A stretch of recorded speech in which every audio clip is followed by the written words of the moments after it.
আল্লাহ রব্বুল আলামিন অসংখ্য অগণিত নিয়ামত দান করেছেন। নিয়ামতের সংখ্যা কত এটা কেউ কোনোদিন গণনা করে শেষ করতে পারবো না।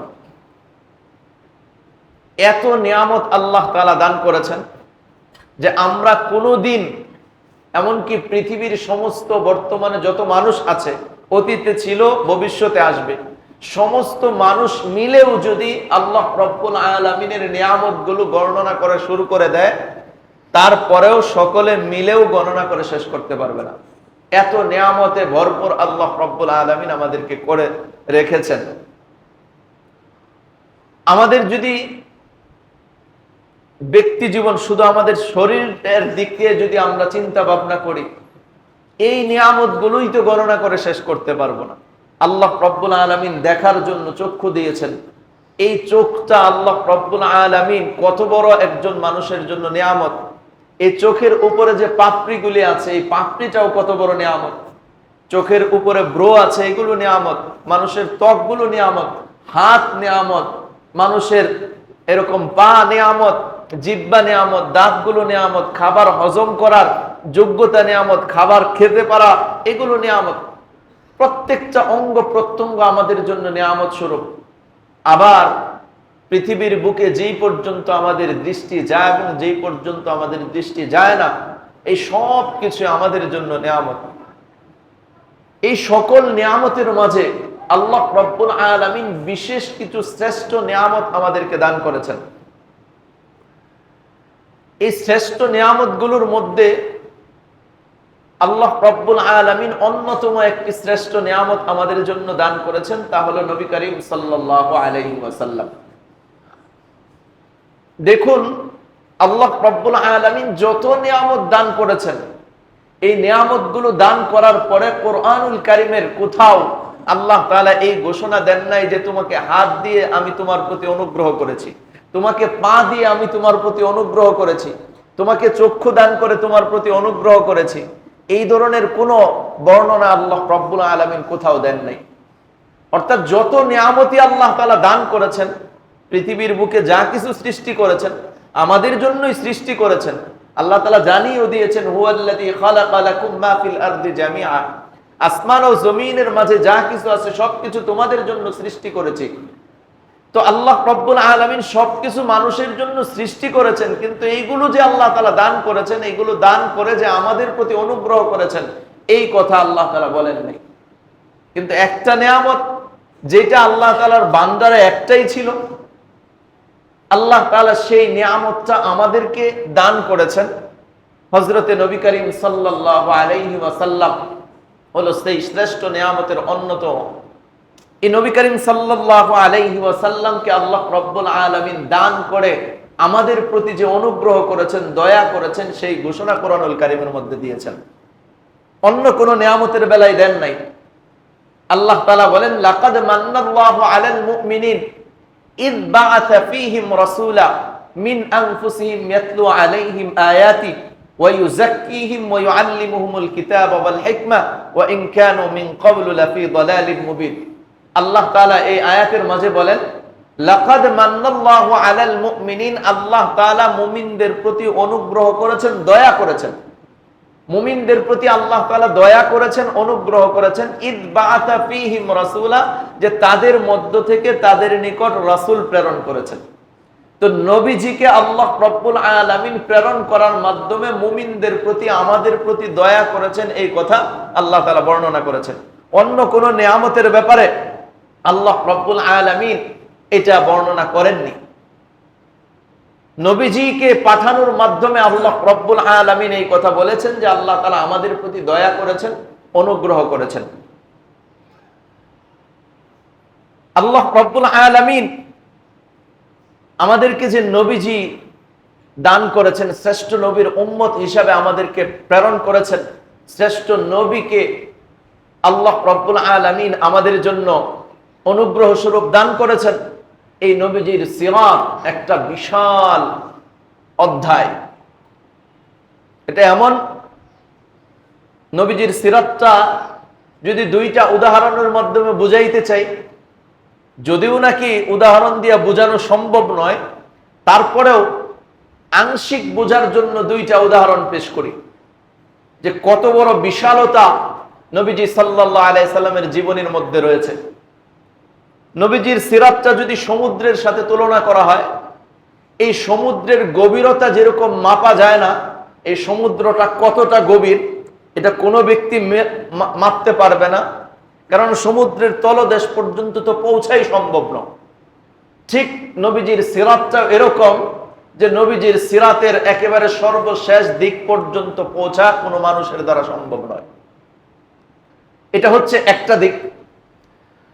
আরেকটি উদাহরণ যদি আমরা পেশ করি, সেটি হলো নবীজির সিরাতটা যদি আকাশের সাথে তুলনা করা হয়, তাহলে পৃথিবীর যে কোনো প্রান্তে যে কোনো জায়গা থেকে সে চাই ঘরে থাকুক, সে তাই বনে থাকুক, বাজারে থাকুক, হাটে থাকুক, রাস্তাঘাটে থাকুক, পাহাড় পর্বতে থাকুক, গাছপালার মধ্যে থাকুক, ক্ষেত খামারে থাকুক, যে কোনো প্রান্তেই থাকুক না কেন একজন মানুষ, সে যখন উপরের দিকে তাকাবে আকাশ দেখতে পাবে কি পাবে না বলেন? যে কোনো প্রান্তেই একজন মানুষ পৃথিবীর যে কোনো প্রান্তেই থাকুক না কেন, সে ঊর্ধ্ব দিকে তাকাইলে, উপরের দিকে তাকাইলে সে আকাশ দেখতে পাবে। ঠিক তদ্রূপ একজন মানুষ সে তার জীবনের যে প্রান্তেই থাকুক না কেন, শিশু অবস্থায় থাকুক, কিশোর অবস্থায় থাকুক, যৌবন কালে থাকুক, বার্ধক্য অবস্থায় থাকুক, অসুস্থ থাকুক, সুস্থ থাকুক, চাকরিজীবী হোক, ব্যবসায়ী হোক, এমনকি যে কোনো কাজকর্মেই থাকুক না কেন, যে কোনো অবস্থানে থাকুক না কেন, যে কোনো পর্যায়ে সে অবস্থান করুক না কেন একজন ব্যক্তি, সে যদি তার ওই অবস্থান থেকে নবীজির জীবনের দিকে তাকায়, তাহলে তার ওই অবস্থা থেকে নবীজির জীবন থেকে সে দিক নির্দেশনা পেয়ে যাবে। নবীজি সাল্লাল্লাহু আলাইহি সাল্লামের সিরাতের গভীরতা এত বেশি, সিরাতের বিশালতাও এত বেশি। পৃথিবীর যে কোনো প্রান্তে যে কোনো ব্যক্তি যে কোনো অবস্থাতে নবীজি সাল্লাল্লাহু আলাইহি ওয়াসাল্লামের দিকে তাকাবে, তার জীবনের দিক নির্দেশনা সে পেয়ে যাবে। যেমন নাকি পৃথিবীর যে কোনো প্রান্ত থেকে উপরের দিকে তাকাইলে মানুষ আকাশ যেরকম দেখতে পায়। আল্লাহ রাব্বুল আলামিন আমাদেরকে এই বিষয়টা বোঝার তৌফিক দান করেন। দেখুন, নবীজি সাল্লাল্লাহু আলাইহি ওয়াসাল্লামকে আল্লাহ রাব্বুল আলামিন পৃথিবীতে প্রেরণ করবেন। এই প্রেরণ করার জন্য পৃথিবীর শ্রেষ্ঠ শ্রেষ্ঠ বস্তুগুলো নির্বাচন করে দিয়েছেন। শ্রেষ্ঠ শ্রেষ্ঠ বস্তুগুলো নির্বাচন করেছেন। উদাহরণস্বরূপ, একজন ধনাঢ্য মা যদি থাকে, যে ধনী এবং মনের দিক থেকেও উদার, খরচ করার মানসিকতা আছে, তাকে যদি বলা হয় যে তুমি তোমার মেয়ের বিবাহের যাবতীয় ব্যবস্থাপনা তুমিই করবে, তাহলে তার মেয়েকে বিবাহ দেওয়ার জন্য এবং তার মেয়েকে বিবাহের সাথে বিবাহ বন্ধনে আবদ্ধ করার সাথে সাথে তার মেয়েকে যে জিনিসপত্রগুলি দিয়ে দিবে, তো সে বাজারের সর্বশ্রেষ্ঠ শ্রেষ্ঠ জিনিসগুলো মেয়ের জন্য ক্রয় করবে। ফার্নিচার ক্রয় করার ক্ষেত্রেও শ্রেষ্ঠ ফার্নিচার গুলো ক্রয় করবে। পোশাক আশাক প্রসাধনী সহ যাবতীয় জিনিসগুলো সর্ব উত্তম যাচাই বাছাই করে নির্বাচন করবে। এমনকি যার সাথে বিবাহ বন্ধনে আবদ্ধ করবে তাকেও সর্বশ্রেষ্ঠ হিসাবে খুঁজে খুঁজে বের করার চেষ্টা করবে।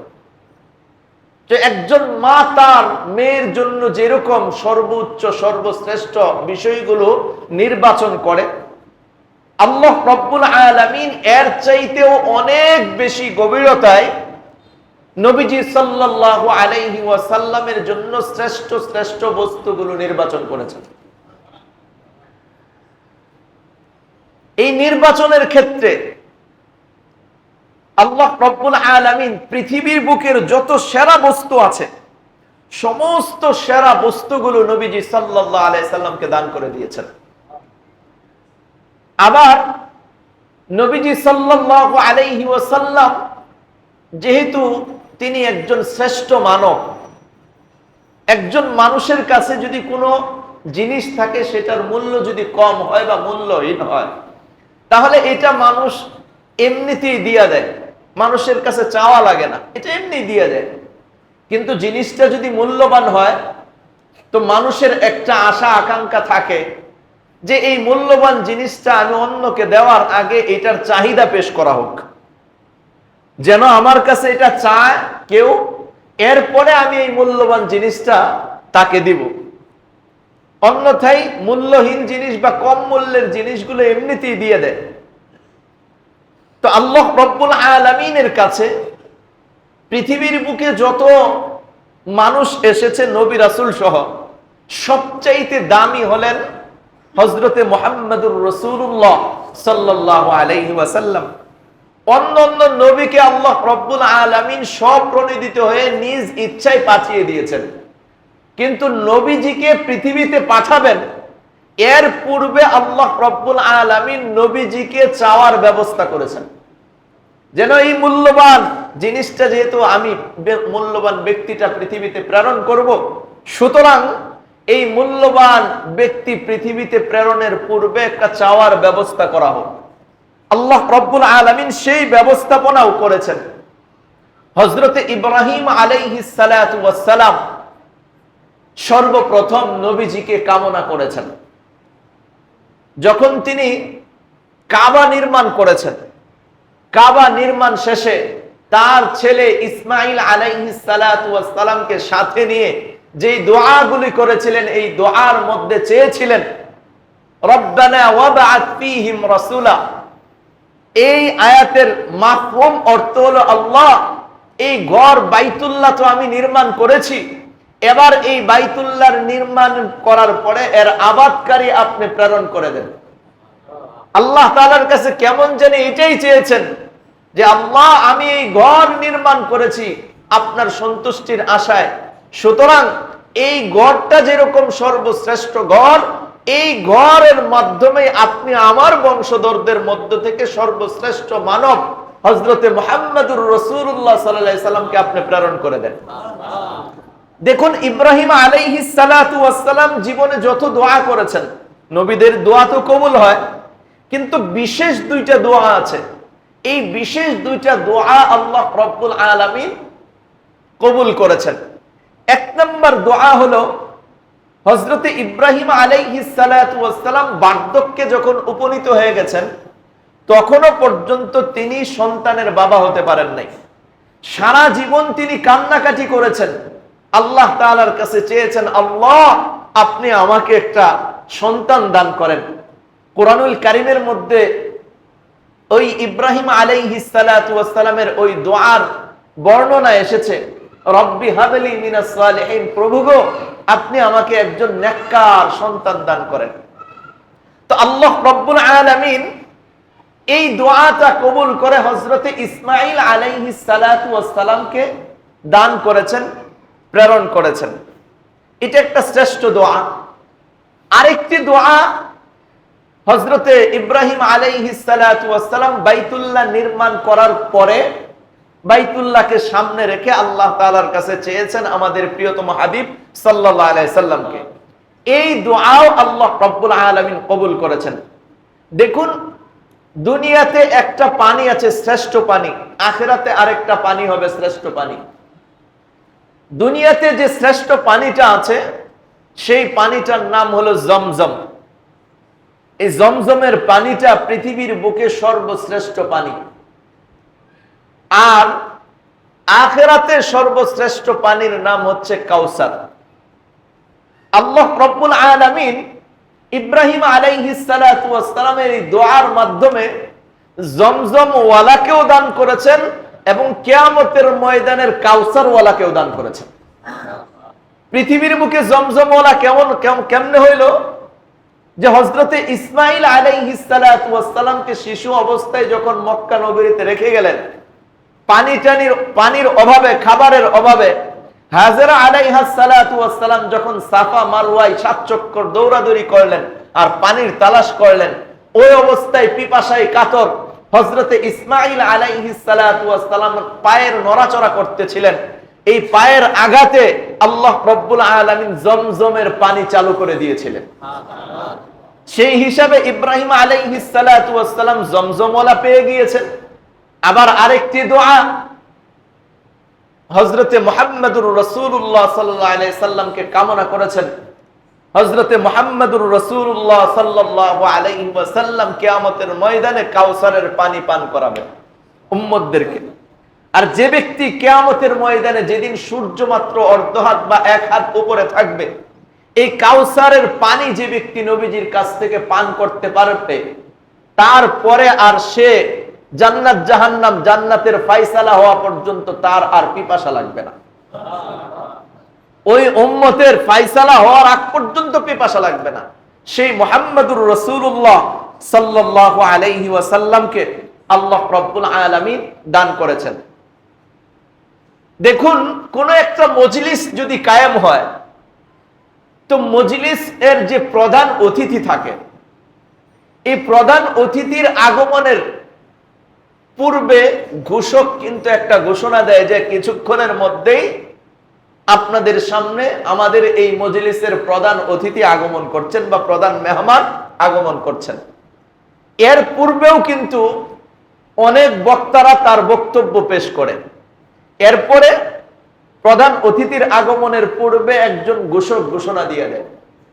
তো পৃথিবী নামক এই মাহফিলে, পৃথিবী নামক এই মজলিসের জন্য অনেক বক্তা এসেছেন, অর্থাৎ অনেক নবী আল্লাহ রব্বুল আলামিন দুনিয়াতে প্রেরণ করেছেন। তারা তাদের বক্তব্য উম্মতের মাঝে পেশ করে দুনিয়া থেকে বিদায় নিয়েছেন। সর্বশেষ প্রধান অতিথি, প্রধান মেহমান আগমন করবেন। তো প্রধান মেহমান যে আগমন করবেন, এই প্রধান মেহমানের আগমনের ঘোষণা তো লাগবে। এই ঘোষণার ব্যবস্থাপনাও আল্লাহ রব্বুল আলামিন হযরতে ঈসা আলাইহিস সালাতু ওয়াস সালামের মাধ্যমে করে দিয়েছেন। কোরআনুল কারীমের মধ্যে এই ঘোষণা পরিষ্কার এসেছে, ওয়াইদ ক্বালা ইব্রাহিম ওয়াইদ ক্বালা ঈসা ইবনে মারইয়ামা ইয়া বানি ইসরাঈল ইন্নী রাসূলুল্লাহি ইলাইকুম মুসাদ্দিকাল লিমা বাইনা ইয়াদাইয়া মিনাত তাওরাতি ওয়া মুবাশশিরান বিরাসূলি ইয়াতি মিন বা'দি ইসমুহু আহমদ। হযরতে ঈসা ইবনে মারইয়াম আলাইহিস সালাতু ওয়াস সালাম তার উম্মতদেরকে এই কথা বললেন, হে বনি ইসরাইল শুনো, ইয়া বানি ইসরাইল ইন্নী রাসূলুল্লাহি ইলাইকুম, নিশ্চয় আমি তোমাদের নিকট আল্লাহ তাআলার পক্ষ থেকে রাসূল হিসেবে প্রেরিত হয়েছি। মুসাদ্দিকাল লিমা বাইনা ইয়াদাইয়া মিনাত তাওরাত, আমার পূর্ববর্তী কিতাব তাওরাতের সত্যায়নকারী আমি, তাওরাতের সত্যায়নকারী। ইয়াতি মিন বা'দি ইসমুহু আহমদ ওয়া মুবাশশিরান ইয়া বানি ইসরাঈল ইন্নী রাসূলুল্লাহি ইলাইকুম মুসাদ্দিকাল লিমা বাইনা ইয়াদাইয়া মিনাত তাওরাতি ওয়া মুবাশশিরান বিরাসূলি ইয়াতি মিন বা'দি ইসমুহু আহমদ, এবং এমন এক রাসূলের সুসংবাদদাতা যিনি আমার পরে আসবেন, যার নাম হবে আহমদ। অর্থাৎ ঈসা আলাইহিস সালাতু ওয়াস সালামের মাধ্যমে এই পৃথিবী নামক মাহফিলের ঘোষণার মধ্যে প্রধান মেহমানের ঘোষণা ঈসা আলাইহিস সালাতু ওয়াস সালামের মাধ্যমে আল্লাহ রাব্বুল আলামিন দিয়ে দিয়েছেন। ঈসা আলাইহিস সালাতু ওয়াস সালাম এই ঘোষণা দিয়েছেন, প্রধান মেহমান আগমন করেছেন। আমাদের প্রিয়তম হাবিব সাল্লাল্লাহু আলাইহি সাল্লাম দুনিয়াতে আগমন করেছেন। এখন কোন মজলিস, কোন মাহফিল যখন কায়েম হয়, আর প্রধান মেহমানের ঘোষক যিনি হন, তিনি ঘোষণা যখন দেন, ঘোষণা দেওয়ার পরে প্রধান মেহমানের বক্তব্য যখন শেষ হয়ে যায়, তখন তো আবার ঘোষক মাইকটা নিয়ে এই কথা বলেন যে আজকের মতো এই মাহফিলটা সমাপ্তি করা হইল। তো আল্লাহ রব্বুল আলামিন এই ব্যবস্থাপনাও করে দিয়েছেন। যিনি প্রধান মেহমানের আগমনের ঘোষণা দিয়েছেন, তাকে আল্লাহ রব্বুল আলামিন মৃত্যু দান করেন নাই, মৃত্যু না দিয়ে আকাশে উঠিয়ে নিয়েছেন। সুবহানাল্লাহ। এখন আমাদের প্রিয়তম হাবিব সাল্লাল্লাহু আলাইহি সাল্লাম দুনিয়াতে আগমন করেছেন, তার বক্তব্য পেশ করেছেন। ওই বক্তব্য অনুযায়ী পৃথিবী চলতেছে। সর্বশেষ এই পৃথিবী ধ্বংস হওয়ার পূর্ব মুহূর্তে হযরতে ঈসা আলাইহিস সালাতু ওয়াস সালাম আগমন করবেন। আগমন করে আমাদের প্রিয়তম হাবিব সাল্লাল্লাহু আলাইহি সাল্লামের শরীয়তকেই বাস্তবায়ন করবেন এবং এরপরে তিনি মৃত্যুবরণ করবেন। মানে হচ্ছে তিনি পৃথিবীর ওই ঘোষক হিসাবে সমাপ্তি ঘোষণা করলেন। আল্লাহ রাব্বুল আলামিন নবীজির জন্য এত সুন্দর ব্যবস্থাপনা করে দিয়েছেন।